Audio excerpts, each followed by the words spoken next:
네, 안녕하세요. 조고생입니다. 주식요정 바람돌이님의 삼양식품 분석 2편 시작하도록 하겠습니다. 그래서 또 다른 이제 질문. 중동 진출한다는데 잘 될까 하는데 올해 목표는 작년 대비 2배로 늘어난 500억 정도로 올해 전체 수출의 10% 넘는 비중이 큰 비중입니다. 그래서 이 중동진 시장에서 얼마나 이제 비중이 커질까라고 계속 지켜봐 할 필요가 있고요. 중동 음식도 매운 음식 맛이 많아서 잘 팔릴 것으로 기대한다라고 생각이 들고 있고, 이게 정말 중요합니다. 이게 주요 투자 아이디어 중에 하나인데, 밀양공장 최근에 증설을 했었거든요. 공장 증설. 수요의 압박이 못 이겨가지고.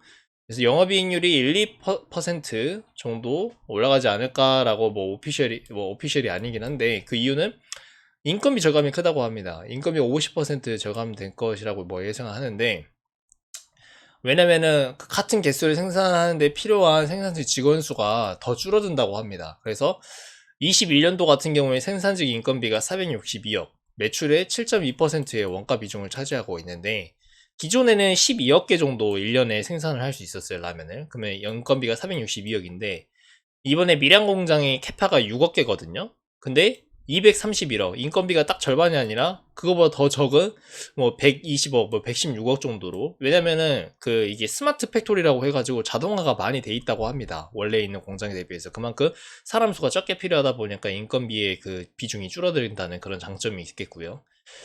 그 다음에 운반비가 좀 절감이 되는 장점이 있습니다. 밀양 공장 위치가 수출하는 항구랑 가까워가지고 기름값도 세이브가 될 수도 있다라고 얘기했고, 밀양 공장에 풀 가동을 해도 기존 공장의 교대 근무 유지해야 된다고 합니다. 그만큼 수요가 정말 꽉 차 있다라고 생각을 하시면 되고, 또 하나는 밀양 공장 가동 초기에 감가 상승 때문에 이익률이 낮아지는 거 아니냐라고 했는데, 연간 한 100억 초반 정도로 감가상각이 있고 분기 30억 정도로 추정한다고 합니다. 근데 앞으로 지금 계속 성장을 하고 있기 때문에 이 분기 30억의 감가상각보다 매출 성장성, 그 다음에 불닭볶음의 수출이 얼만큼 증가하냐에 따라서 이게 얼마나 이제 부각될지 모르겠는데, 지금 성장이 어마어마한 걸로 봐서는 이게 큰 이슈가 될 수 있을까? 이런 생각이 들긴 합니다.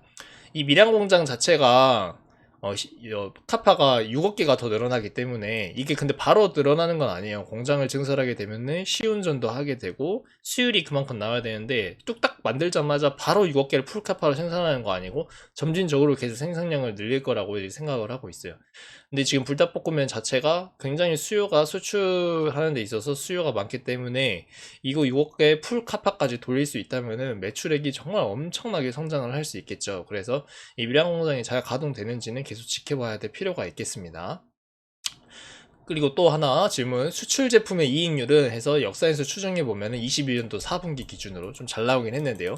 수출 이익률이 16%, 내수가 3% 정도가 된다고 봅니다. 그 이유가 뭐냐면 우리나라에서 판매되고 있는 불닭볶음면 가격보다 해외 수출로 됐을 때 훨씬 프리미엄 돼가지고 가격이 훨씬 비싸요. 그래서 수출 이익률이 16% 정도 나온다고 있고, 당연히 수출액이 많으면 많아질수록 영업이익 또한 대폭 늘어날 수밖에 없겠죠. 근데 그 수출에 차지하고 있는 브랜드가 불닭볶음면이 한 78% 정도가 된다. 결국 우리가 핵심으로 봐야 될 것은 불닭볶음면의 수출액이 얼만큼 크냐, 이게 핵심이에요. 그래서 계속 사람들이 한 달에 3번씩 공지가 되는 HS 코드 라면 그 수출액의 증가 기울기를 보고 판단을 하고 있습니다. 그래서 밀양 공장의 이익 기여도는 얼마냐라고 했을 때 캐파가 5에서 6억 개 정도 늘어나기 때문에 곱하기 단가 곱하기 수출 이익률이 영업이익률로 환산이 되기 때문에 16%, 25% 케이스 1, 2번을 나눌 수 있는데 이렇게 된다고 합니다. 그리고 공장 부지를 꽤 넓게 했나 봐요. 그 6억 개뿐만 아니라 더 수요가 있으면은 추가 설비 증설할 여유 공간이 더 있다라고 했었고, 최근에 HDC 현대산업개발이 보유하고 물량이 또 있었는데 강주에서 무슨 그 건물 이렇게 무너지는 사건이 있었잖아요. 그때 당시에 비용이 많이 들다 보니까 이걸 좀 정리했다고 그렇게 나왔었는데, 주식 수에 변화가 없고 펀더멘탈에는 변화가 없다고 합니다. 이거는 수급 이슈기 때문에 회사는 잘하고 있고 이것 때문에 떨어지면 기회이지 않을까, 저는 그렇게 생각을 하고 있고요. 이거 삼양식품 말고 농심도 좋지 않냐라고 했는데, 농심은 미국 공장 증설할 정도로 미국 시장에서 좋다고 하는데, 아쉬운 게 매출의 75%가 내수 시장이에요. 근데 우리나라 같은 경우에는 내수가 뭐 사람이 정해져 있는데 국가는 한 나라, 우리나라밖에 없는데 성장이 있겠습니까? 그래서 식품주를 최근에 음식료주 투자를 할 때 원가, 그러니까 판가를 인상을 했고 최근에 엄청나게 급격하게 증가한 그 원재료비가 다시 이렇게 작황 시장이 좋아지면서 다시 원재료 가격이 떨어지게 됨으로써 그런 아이디어로 이제 투자하시는 분들이 많은데 그 투자할 때도 수출 비중이 높고 그 수출액이 더 증가하고 성장하는 음식료주를 많이 투자를 하시고 계시는 것 같아요. 그 대표적으로 삼양식품이랑 오리온 이렇게 두 개를 많이 투자하시는 것 같은데 농심은 상대적으로 내수 비중이 너무 큽니다. 75%. 그래서 나머지 수출 25% 중에서 8%가 중국인데 매출 2천억에서 정체 중이라고 합니다. 그리고 나머지 15%인 미국에서 성장이 나고 있다. 그래서 이 해외 수출액의 성장의 기여도가 삼양식품 대비 조금 더 떨어진다. 뭐 이렇게 보시면 될 것 같아요. 근데 농심도 좋습니다. 밸류도. 제가 뭐 기업을 까는 건 아니고요. 그래서 미국이 좋아져 전사 이익 증가에 기여하는 비율이 작다. 그래서 글로벌 라면 익스포저 노출도가 삼양식품보다 적다라고 보시면 될 것 같고, 그리고 시총도 훨씬 크고 ROE도 뭐 낮다고 합니다. 밸류상으로.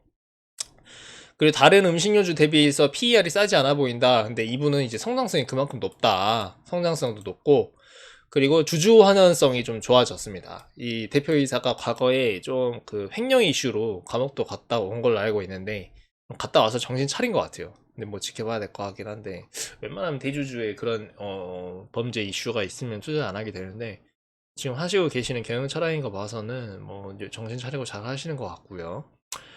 그래서 순현금이 계속 쌓이고 있고 실적 잘 나오면, 그리고 또 최근에 중간 배당도 나온다 그래가지고 주주 환원성이 굉장히 좋아지고 있고, 배당도 잘 나오고 중주 해당성도 나오면은 당연히 멀티플도 높아지고 주가도 오를 수밖에 없고요. 그래서 긍정적인 부분이 많습니다. 일단 여기까지 일단 주식요정 바람돌이님 마치겠고, 최근에 제 실적 나왔죠. 30분 되게 잘 나왔는데 22년도 2분기 거. 근데 이거 여기 그래프 보세요. 사과를 맡아니까 표 보시면은 22년도 1분기 2분기 여기 형광펜 보시면은 여기 맨 밑에 두 번째 거 빨간 색깔 매출의 수출이 1400. 그 전에 21년도 4분기가 엄청, 그 4분기가 원래 그 성수기라고 그랬죠. 이때 1240인데 올해 2분기가 아직 성수기도 아닌데 1400까지 나왔어요. 그럼 올해 3분기나 4분기는 얼만큼 나올까라는 기대감도 있습니다. 그래서 지금 수출이 엄청나게 잘 나오고 있고요. 실적 보시면 지금 8,100억인데 매출에 전년 대비 73% 올랐고 전년 동기 대비 영업이익도 거의 90% 올랐습니다. PER로 트레이딩 퍼 보면 8.7배 많이 떨어졌죠.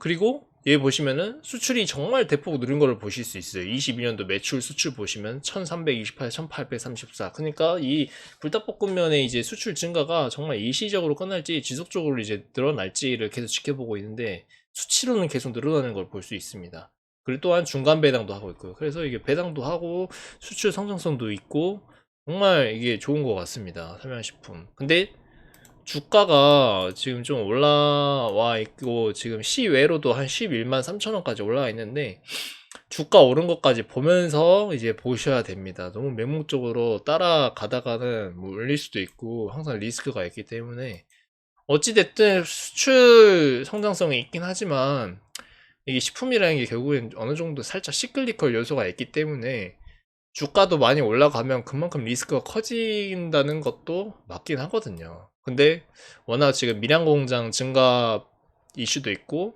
배당도 주고 하는 거 봐서는 좀 긍정적으로 보이게 됩니다. 몇 달 전에 이제 주가 많이 떨어졌었을 때 그때가 기회였지 않았나 생각을 하고 있고, 저도 관심 있게 좀 보고 있습니다. 삼양식품. 그래서 여기 보시면은 계속 실적이, 이게 버틀러라고 이제 주요 차트를 누적으로 볼 수 있는데, 이게 시간 되시면 보시면 되고요. 버틀러. 그래서 실적 계속 조금씩 우상향하고 있죠. 영업이익도 그 코로나 그 가수요 이후에 좀 안 좋아졌다가 지금 계속 우상향을 하고 있고. 여기까지 삼양식품 마치도록 하겠고, 관심 있으시면 사업보고서 좀 더 보시고 레포트라든지 이런 거 좀 보시면 될 것 같습니다. 결론은 수출 비중이 큰 음식료주 중에 하나고, 원가도 지금 많이 그 소맥이라든지 팜유라든지 줄어들고 있고 운임비도 줄어들고 있고, 그래야 밀양공장 카페스가 한 6억 개 정도, 기존 카파의 50% 늘어나고 있고 상당히 기대되는 음식료 중에 하나였습니다. 네, 3면10분 여기서 마치겠고, 좋아요, 구독하기 부탁드리도록 하겠습니다. 네, 영상 제작에 큰 힘이 됩니다. 감사합니다.